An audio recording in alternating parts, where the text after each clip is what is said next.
我会尽快得到陨落心炎，替你炼制出躯体的。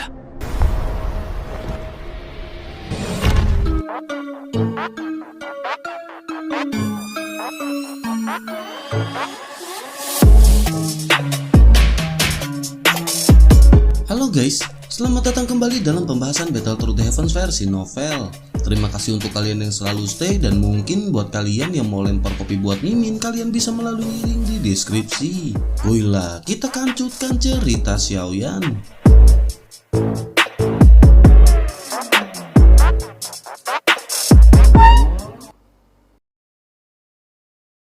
Cerita masih berkancut dengan kemunculan kuali yang sangat besar yang membuat Xiaoyan seketika tercengang. Kaisar Iblis pun segera berkata bahwa kuali obat ini disebut dengan Yan Muding. Itu adalah hal yang paling disukai oleh Kaisar Iblis. Bahan kuali ini adalah Yanmu ataupun kayu yang terkondensasi dari aura langit dan bumi. Meskipun terbuat dari kayu, bahan senjata paling tajam sekalipun tidak akan mampu memotongnya sama sekali. Setelah mendengar penjelasan singkat tersebut, Xiaoyan pun segera menatap ke arah kuali besar. Xiaoyan pun menelan beberapa air liur sebelum akhirnya bertanya tanpa menoleh apakah senior Kaisar Iblis mengetahui bahwa Xiaoyan adalah seorang alkemis. Kaisar Iblis pun menjawab bahwa ia tahu ketika ia memegang kelapa Xiaoyan. Selain itu, Kaisar Iblis juga merupakan seorang alkemis dan ia merupakan orang yang terbaik di bidang alkemis. Dengan api yang berada di dalam tubuh Xiaoyan, Kaisar Iblis berhasil menebaknya. Namun tingkat penyulingan Xiaoyan tidak sebagus dengan darahnya. Setelah mengucapkan perkataan tersebut, Kaisar Iblis pun segera menjentikan jarinya. Ia melemparkan beberapa gulungan kertas ke arah Xiaoyan dan mulai berbicara. Ia berkata bahwa ini semua jenis resep berbeda yang telah ia kumpulkan sepanjang hidupnya. Ia akan memberikannya kepada Xiaoyan semuanya sekaligus. Mungkin hal ini akan berguna bagi Xiaoyan untuk memperbaiki pil obat.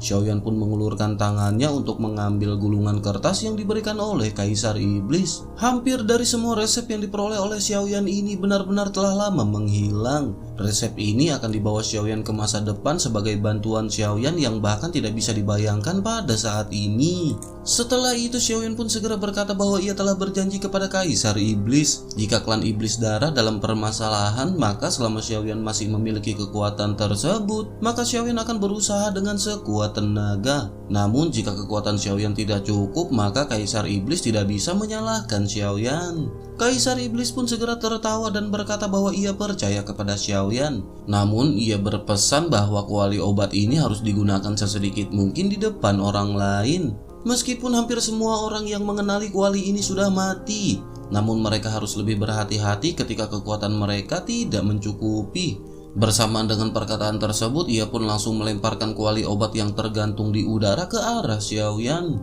Xiaoyan pun mengangkat telapak tangannya sedikit dan kuali mengecil perlahan melayang di telapak tangan Xiaoyan. Bersamaan dengan itu, perasaan berapi-api segera muncul secara spontan di dalam hati Xiaoyan. Energi kecil menembus tubuh Xiaoyan melalui telapak tangannya. Energi ini merembas ke dalam tubuh Xiaoyan dan itu merupakan kontrak persetujuan dari kuali Yaoding. Kuali obat itu sendiri sudah memiliki spiritualitas. Tanpa seizin dari Kaisar Iblis, jelas tidak mungkin untuk menanam segel dengan sukses. Bersamaan dengan itu, Kaisar Iblis pun segera memerintahkan Xiaoyan untuk menanamkan kekuatan spiritualnya. Segel ini masih membutuhkan Xiaoyan untuk terus memeliharanya dengan kekuatan spiritual. Secara bertahap itu akan tumbuh menjadi lebih besar dan kekuatan dari pil obat yang Xiaoyan saring akan meningkat secara bertahap. Pada saat ini ia hanya merupakan sisa jiwa dan energinya saat ini benar-benar hampir habis. Oleh karena itu ia akan memberikan Xiaoyan satu hadiah terakhir. Kaisar Iblis pun segera mengulurkan telapak tangannya dan perlahan membukanya. Cincin merah aneh muncul memancarkan bau darah yang sangat kuat. Ia segera berkata bahwa ini adalah cincin yang telah ia sembunyikan sepanjang hidupnya. Tetapi Xiaoyan tidak dapat membukanya pada saat ini. Xiaoyan harus mengambilnya dan setelah bertemu dengan tetua dari klan Iblis Darah, maka ia akan merasakannya. Mereka akan menggunakan metode rahasia leluhur klan Iblis Darah untuk membantu Xiaoyan membukanya. Pada saat ini ia tidak memiliki banyak waktu dan segera setelah ia menghilang, tempat ini akan segera runtuh. Xiaoyan harus keluar dengan cara yang sama dan Xiaoyan harus menyerahkan token Iblis Darah ke Iblis Darah dan membantu mereka.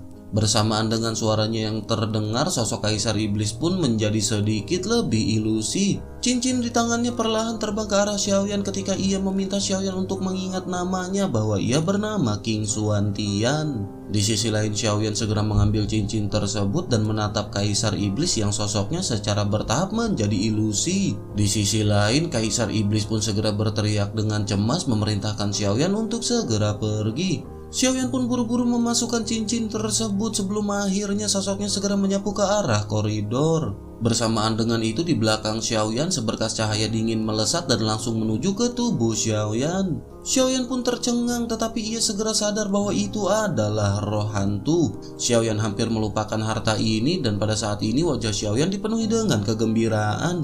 Xiaoyan pun segera melangkah ke koridor dan dengan cepat berlari ke aula di bawah.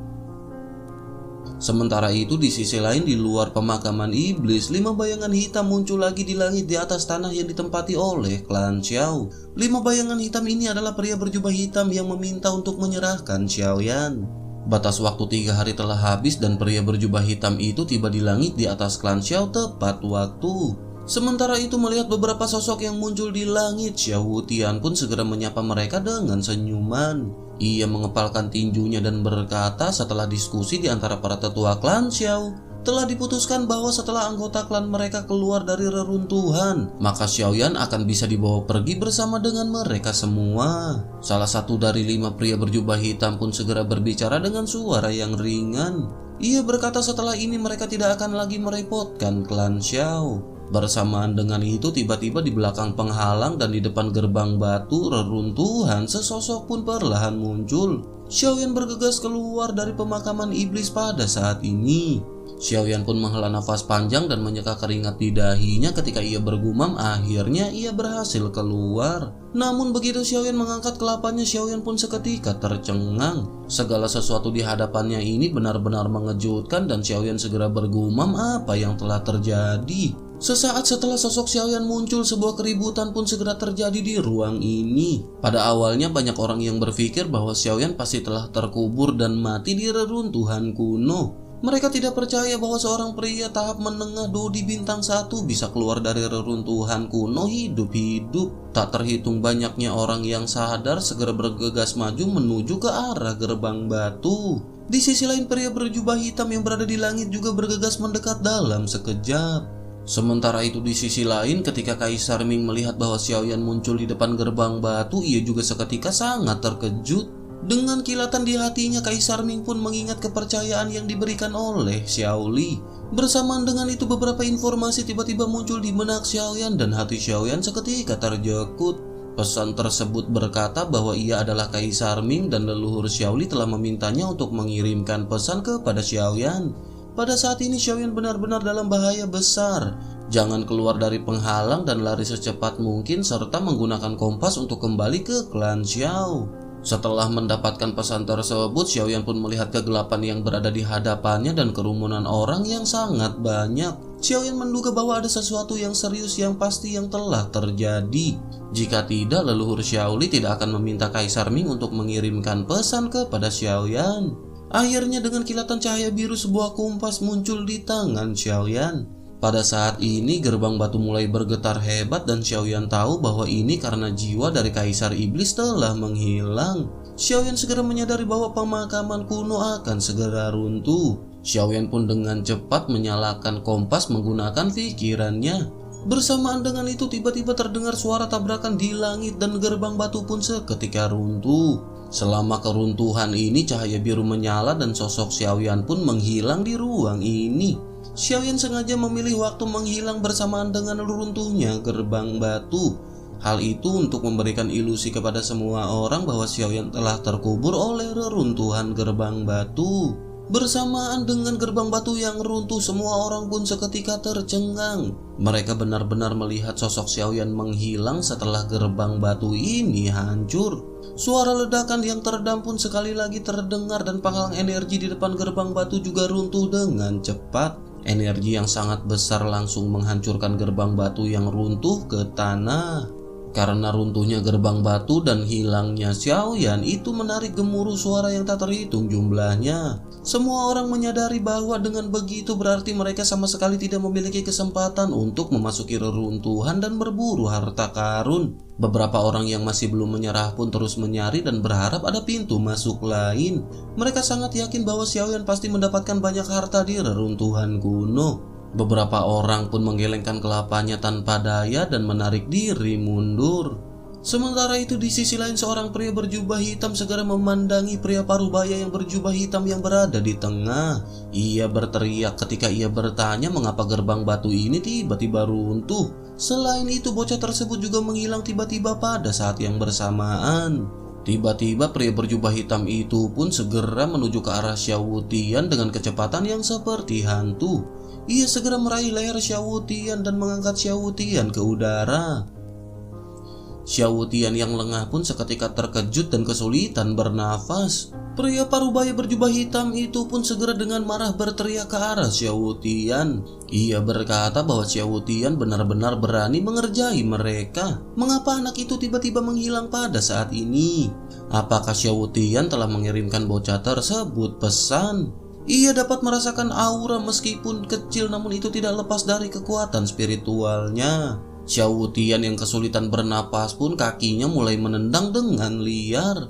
Ia pun berhasil terlepas dan terbatuk sebelum akhirnya berkata bahwa mereka tidak akan berani melakukan hal itu. Pria berjubah hitam itu pun segera bertanya kepada Xiao Wutian dengan marah sekali lagi. Ia bertanya bagaimana bocah itu bisa kabur. Ia meminta penjelasan dari Xiao Wutian sesegera mungkin. Xiao Wutian pun menarik nafas dalam-dalam dan ia berkata bahwa mereka benar-benar tidak tahu. Mata Xiao Wutian dipenuhi dengan ketakutan karena dalam waktu singkat sebelumnya Xiao Wutian hampir mati. Sementara itu orang-orang ini dari klan Yimo juga datang ke sisi klan Xiao. Xiaoyong yang berada di klan Yimo pun berdiri dan berkata kepada pria berjubah hitam dengan tangan terkepal. Xiaoyong segera berkata bahwa ia memiliki sebuah tebakan. Pria parubaya berjubah hitam itu pun seketika menoleh dan memerintahkan Xiaoyong untuk mengatakan hal tersebut. Xiaoyong pun segera berkata jika Xiaoyan dapat menghilang begitu saja, maka hal itu hanya ada satu kemungkinan dan itu adalah menggunakan sesuatu seperti teleportasi. Mungkin Xiaoyan memiliki sebuah kompas yang dapat berteleportasi ke lokasi yang direkam sebelumnya dalam sekejap. Pria parubaya itu pun segera melirik ke arah Xiaoyong dan merenung sejenak sebelum akhirnya segera berbicara. Ia bertanya kemanakah sosok Xiaoyan ini pergi. Xiaoyong pun segera berkata bahwa Xiaoyan baru saja datang ke daratan ini belum lama ini. Pada dasarnya Xiaoyan tidak pernah pergi ke tempat lain dan seharusnya saat ini Xiaoyan kembali ke klan Xiao.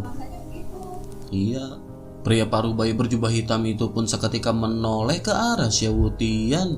Ekspresi Xiao Wutian pun seketika berubah drastis ketika ia menatap Xiaoyong dengan tajam. Ia mengerti bahwa pria parubaya ini meminta diantarkan menuju ke klan Xiao. Ia pun berkata bahwa Xiao Wutian tidak berani mempermainkan mereka semua. Ia pun segera melambaikan tangannya dan celah di ruang segera muncul di depan semua orang. Xiao Wutian segera masuk bersama dengan para murid dari klan Xiao. 5 pria berjubah hitam dan klan Yimo juga segera mengikuti Xiao Wutian masuk ke celah angkasa.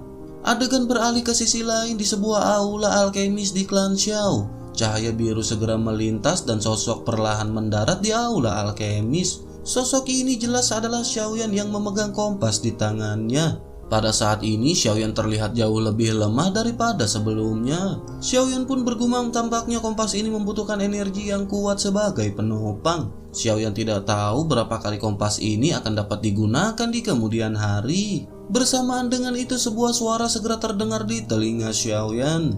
Xiaoyan segera menyadari bahwa ini adalah Xiaoli yang berbicara kepada Xiaoyan. Xiaoli berkata bahwa situasi pada saat ini benar-benar mendesak. Oleh karena itu mereka akan segera membahas situasi ini dengan cepat. Xiaoyan pun melihat ke arah sumber suara dan di sana sudah ada Xiaoli yang berdiri di sampingnya dengan ekspresi yang sangat serius. Di belakang Xiaoli ada Xiaolong dan juga Xiaoqi. Tempat mereka berdiri adalah titik transmisi kompas ini kembali ke klan Xiao. Mereka bertiga telah menunggu Xiaoyan di sini selama 3 hari. Sementara itu di sisi lain ketika semua orang melihat Xiaoyan yang muncul, keterkejutan pun segera muncul di mata mereka. Karena aura Xiaoyan yang telah mencapai level bintang 2 Dodi benar-benar membuat mereka tercengang. Xiaolong tidak bisa menahan diri untuk bertanya terlebih dahulu apakah Xiaoyan telah menembus bintang 2 Dodi. Xiaoyan pun mengangguk dan wajah Xiaolong tiba-tiba menjadi benar-benar terkejut. Ia bergegas maju dan meletakkan tangannya di bahu Xiaoyan. Kegembiraannya benar-benar melonjak pada saat ini. Sementara itu mata Xiaoli juga berbinar terang pada saat ini. Seperti yang ia harapkan dan tidak salah bahwa bakat Xiaoyan ini benar-benar luar binasa. Xiaoqi yang berada di samping juga mendesah diam-diam di dalam hatinya. Sementara itu Xiaoli pun segera berkata dengan sungguh-sungguh setelah ia pulih. Ia berkata bahwa tidak ada waktu untuk membicarakan hal ini sekarang. Mendengar hal tersebut Xiaolong dan Xiaoqi pun seketika pulih dari kegembiraan. Sementara itu Xiaoyan langsung bertanya apakah yang telah terjadi. Xiaoli pun menarik nafas dalam sebelum akhirnya mulai menjelaskan. Ia berkata karena hanya Xiaoyan yang bisa masuk ke dalam reruntuhan kuno, maka banyak orang kuat menjadi cemburu dan bahkan bermusuhan dengan klan Xiao. Tentu saja hal ini tidak berpengaruh kepada mereka, tetapi mereka tidak menyangka kehancuran ini akan membuat orang kuat yang berada dari luar kekaisaran terpancing. Beberapa orang berjubah hitam ingin klan Xiao menyerahkan Xiaoyan kepada mereka setelah Xiaoyan keluar. Mereka benar-benar mengancam bahwa mereka akan menghancurkan klan Xiao jika mereka tidak menuruti hal tersebut. Mendengar perkataan tersebut, Xiaoyan pun segera bertanya berapa banyak orang yang ingin menghancurkan klan Xiao. Xiaoli pun segera berkata bahwa kekuatan dari 5 orang tersebut benar-benar di luar imajinasi Xiaoyan. Kekuatan mereka semua berada di atas kekuatan bintang 4 Dodi. Bahkan Xiaoli benar-benar tidak memiliki kualifikasi untuk melakukan perlawanan sama sekali. Xiaoli bisa merasakan bahwa beberapa orang itu memiliki niat buruk. Sementara itu Xiaoyan adalah keturunan terbaik dari klan Xiao dan merupakan harapan kekuatan dan kebangkitan dari klan Xiao. Mereka tidak ingin menyerahkan Xiaoyan kepada pria jubah hitam tersebut.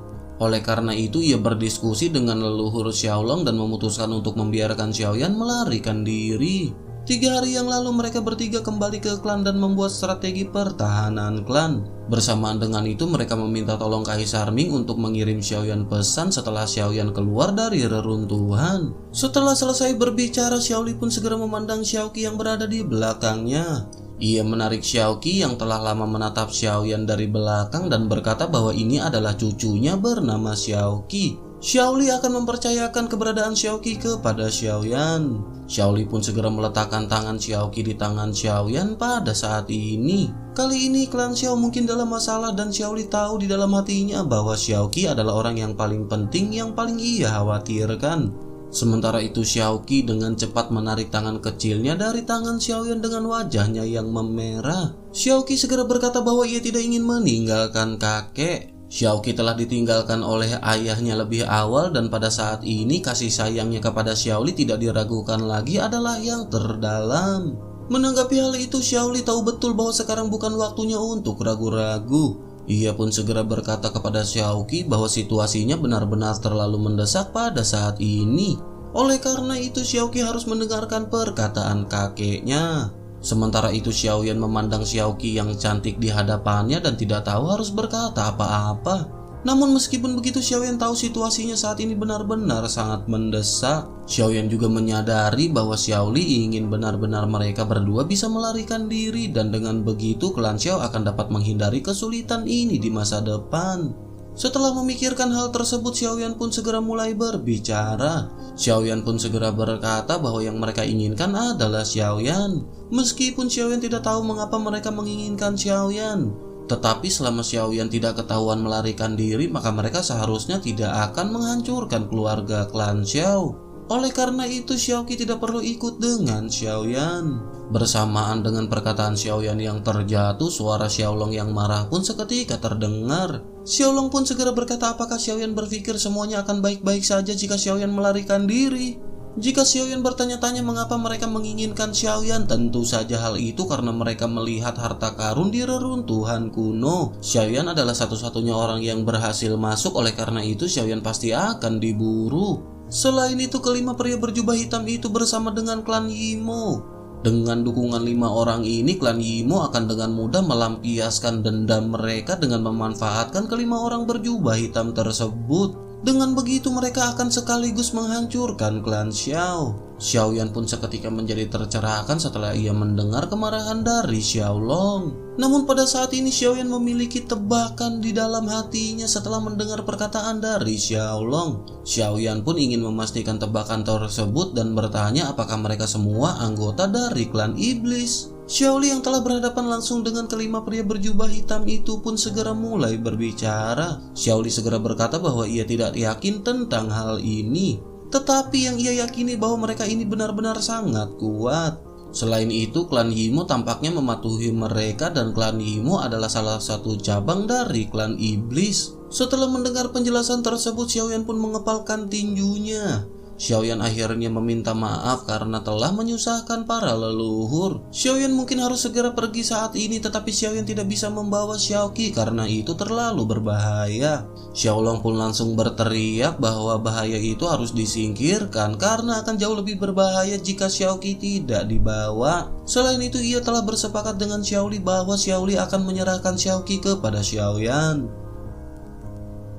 Mendengar hal tersebut, Xiaoyan pun tertegun sementara Xiaoqi menatap ke arah Xiaoli yang mengangguk perlahan.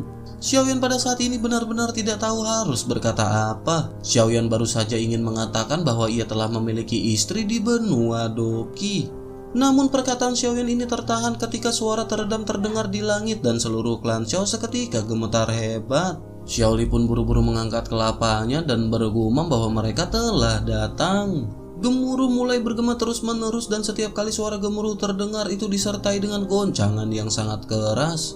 Xiaoli pun mengerutkan kening dan berkata mereka sepertinya menyerang formasi perlindungan klan.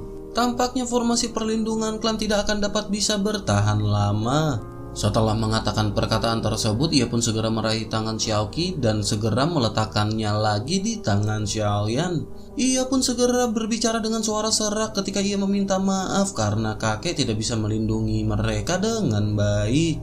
Pada saat ini mata Xiaoli benar-benar dipenuhi dengan kelembapan setelah ia mengucapkan perkataan tersebut. Sementara itu Xiaoyan dan Xiaoqi tidak bisa lagi berkata apa-apa pada saat ini. Xiaoyan segera meraih tangan Xiaoqi lalu berlutut di depan Xiaoli sebanyak 3 kali. Melihat adegan ini, sederet air mata segera jatuh di mata tua Xiaoli. Xiaoli dengan lembut menyeka air mata di sudut matanya sebelum akhirnya memerintahkan mereka untuk bangun. Xiaoyan pun meraih tangan Xiaoqi dan berdiri perlahan. Xiaoqi tidak bisa menahan rasa malunya karena Xiaoyan memegang tangan kecilnya seperti ini. Rona merah di wajahnya seketika menjadi lebih dalam. Xiaoli mengelus kepala Xiaoqi dan berkata dengan penuh kasih kepada Xiaoqi. Xiaoli memerintahkan Xiaoqi untuk selalu mengingat kata-kata Xiaoyan di masa depan. Keberlangsungan dari klan Xiao di masa depan benar-benar tergantung kepada mereka berdua. Ketika Xiaoqi mendengar hal ini, rona merah di wajahnya pun langsung menghilang. Tiba-tiba semacam kekhawatiran segera muncul di hatinya. Ia tidak tahu apakah ia dan Xiaoyan akan dapat melihat kakeknya lagi setelah melarikan diri. Untuk sesaat air mata seketika menggenang di mata Xiaoqi. Melihat penampilan Xiaoqi yang menangis, Xiaoli pun tersenyum dan berkata, "Mengapa Xiaoqi menangis? Kakek pasti akan baik-baik saja setelah semua ini berlalu." Pada saat yang bersamaan, suara gemuruh pun seketika menjadi semakin keras. Situasi saat ini tidak memungkinkan mereka untuk banyak berbicara. Xiaoli pun menoleh ke arah Xiaoyan dan berkata bahwa tidak mungkin untuk melarikan diri sekarang. Sekarang mereka hanya dapat mencoba untuk melihat apakah monumen kuno kekacauan dapat dibuka. Tempatnya benar-benar tersembunyi dan sangat sulit untuk ditemukan dan Xiaoyan harus membawa Xiaoqi ke monumen kuno tersebut. Sementara itu Xiaolong dan Xiaoli akan menahan mereka semua. Xiaolong pun berjalan menatap ke arah Xiaoqi dan cahaya biru di tangannya seketika bergetar.